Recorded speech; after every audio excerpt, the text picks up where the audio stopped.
مولانا جلال الدین رومی رحمۃ اللہ علیہ فرماتے ہیں کہ ایک شخص تھا، وہ شکار کے غرض سے جنگل کی طرف گیا، وہ شکار کرنا چاہتا تھا۔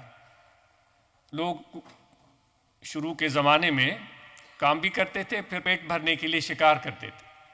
وہ شکار کرنے کے لیے جنگل میں گیا، جنگل بہت گھنا تھا اور اس کو اس گھنے جنگل میں کافی ٹائم لگ گیا۔ درختوں کے درمیان سے گزرتا ہوا، جھاڑیوں سے بچتا، کسی جانور کی تلاش میں تھا جس کو وہ شکار کرے اور اس سے اپنا پیٹ بھر سکے۔ تو وہ آگے جب دور تک گیا تو اس کو ایک چرواہا نظر آیا۔ وہ چرواہے کے پاس بکریاں تھیں، وہ بکریاں چرا رہا تھا۔ وہ بکریوں کے ساتھ چرواہے کا ہونا یہ کوئی غیر معمولی بات نہیں ہے۔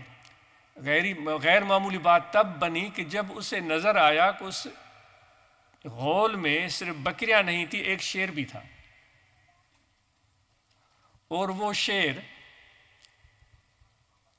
ان بکریوں کے ساتھ گھوم رہا تھا۔ وہ جو آنے والا وہ شکاری کوئی اور نہیں تھا، وہ بھی ایک شیر تھا۔ تھوڑی جو بات شروع میں نے عرض کی، وہ بھی ایک شیر تھا۔ اس نے اس بکریوں پر حملہ کرنے کی کوشش کی تو بکریاں بھاگیں اپنی جان بچانے کے لیے۔ تو وہ شیر جو اس بکریوں کے غول میں موجود تھا وہ بھی بھاگنے لگا۔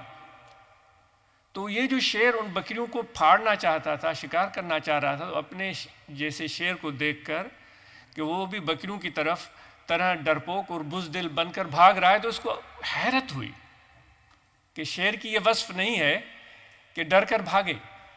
تو بڑی کوشش اور دوڑ کے بعد وہ اس شیر تک پہنچ پایا اور اس شیر کے قریب جا کر کہنے لگا، تم کیوں بھاگ رہے ہو؟ یہ تو بکریاں ہیں، یہ تو شکار بنتی رہتی ہیں، تم کیوں بھاگ رہے ہو؟ اس شیر نے کہا، میں بھی بکری ہوں، میں بھی بکری ہوں۔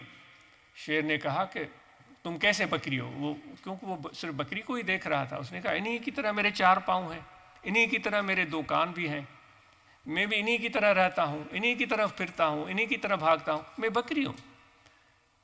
شیر نے کہا، تم بکری نہیں ہو، تم مجھ جیسے شیر ہو۔ اس نے کہا، نہیں، تم تو بڑے خطرناک جانور ہو، ہم بکریوں کو کھا جاتے ہو، ہمارا شکار کرتے ہو، بڑی مشکل سے ہم تم سے جان بچاتے ہیں۔ اس نے کہا، نہیں، تم بکری نہیں ہو، وہ سب بکریاں ہیں، تم بکری نہیں ہو۔ لیکن وہ شیر مان کے نہیں دے رہا تھا کہ وہ بکری نہیں ہے، وہ شیر ہے۔ تو شیر نے اس کو کہا کہ ذرا تھوڑا میرے ساتھ چلو۔ بڑی مشکل سے اس کو اپنے ساتھ لے کر گیا۔ وہ ایک کنویں کے اوپر جا کر پہنچے جس میں پانی تھا۔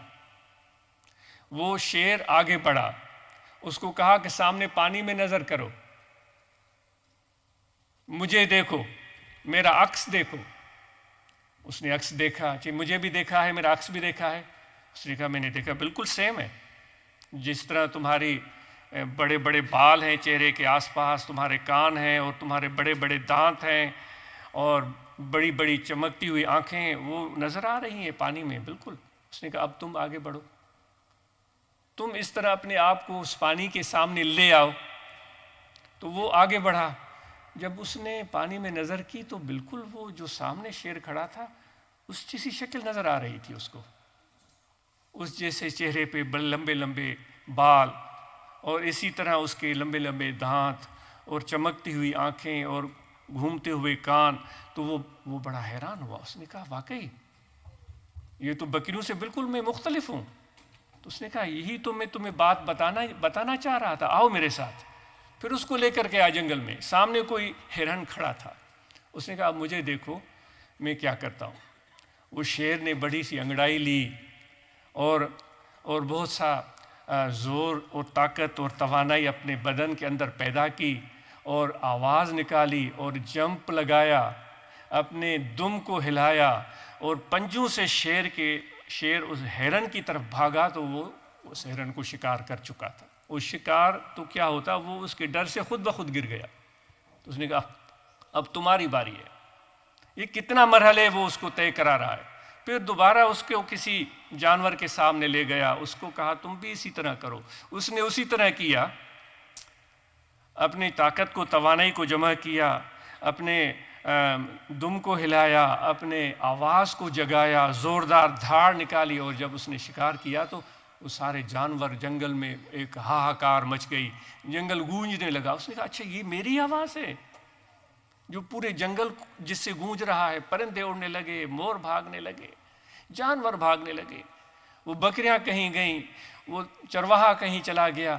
وہ حیران ہو گیا کہ میرے اندر اتنی طاقت ہے، میری اتنی دہشت ہے، اس طرح جانور مجھ سے ڈرتے ہیں۔ تو وہ پہلا دن تھا جب اس شیر کو پتہ چلا کہ میں بکری نہیں ہوں، میں شیر ہوں۔ وہ کیوں اس طرح ہوا تھا؟ کیونکہ وہ بکریوں کی صحبت میں رہتا تھا، وہ بکریوں کے ساتھ گھومتا تھا، وہ بکریوں جیسی عادتیں اس میں پیدا ہو چکی تھیں۔ آج اس کو اپنی پہچان ملی تھی، اس نے اپنی طاقت کو سمجھا تھا، اپنے پنجے کی طاقت کو سمجھا تھا، اپنی آنکھوں کی چمک کو سمجھا تھا، اپنے جسم کی توانائی کو سمجھا تھا۔ اس دن کے بعد وہ شیر ایک نئی زندگی سے روشناس ہوا تھا۔ آپ سے بھی یہ سوال ہے کہ ہم ہیں کون؟ ہمارے اندر ہم کس مرض کی دوا ہیں؟ ہم کیا کر سکتے ہیں؟ ایسا تو نہیں ہے کہ ہم بھی بکریوں کی صحبت میں رہ کر بکری بن گئے ہوں، ایسا تو نہیں ہے کہ بھیڑوں کی صحبت میں رہ کر ہم بھیڑ بن گئے ہوں، ایسا تو نہیں ہے کہ ہم بھیڑیوں کی صحبت میں رہ کر بھیڑیے بن گئے ہوں، ایسا تو نہیں ہے کہ کسی اور جانور کی یا کسی اور جانور کی مزاج کی طرح، کووں کی طرح ہم کاں کاں کرتے پھرتے ہوں، ہر وقت شور مچاتے پھرتے ہوں جس کا کوئی فائدہ ہی نہیں۔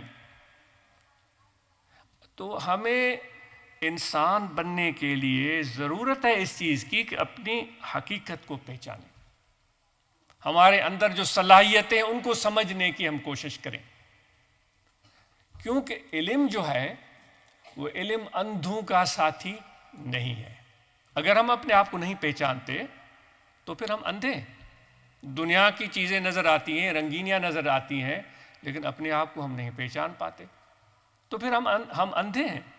غوث اعظم رضی اللہ تعالیٰ نے فرماتے ہیں وہ باطن کے اندھے، ان کا ارشاد وہ باطن کے اندھے، یہ اندھاپن، یہ نابیناپن، اندھا لفظ تھوڑا بھاری ہے، یہ نابیناپن کب تک رہے گا؟ وہ کس لیے بولتے ہیں؟ اس لیے کہ ہم اپنے آپ کو پہچان نہیں پاتے۔ تو اللہ تعالیٰ کا ذکر کرنے کے لیے اس کی پہچان کی ضرورت ہے، اور اس کی پہچان کب ملے گی؟ جب ہم اپنے آپ کو پہچانیں گے۔ اور اپنے آپ کو پہچاننے کا راستہ کیا ہے؟ جس طرح شیر کو شیر کی صحبت کی ضرورت تھی، بکریوں کی صحبت کی ضرورت نہیں تھی۔ بکریوں کے تو غول تھے، 200-400 بکریاں تھیں، لیکن شیر تو جنگل میں ایک تھا۔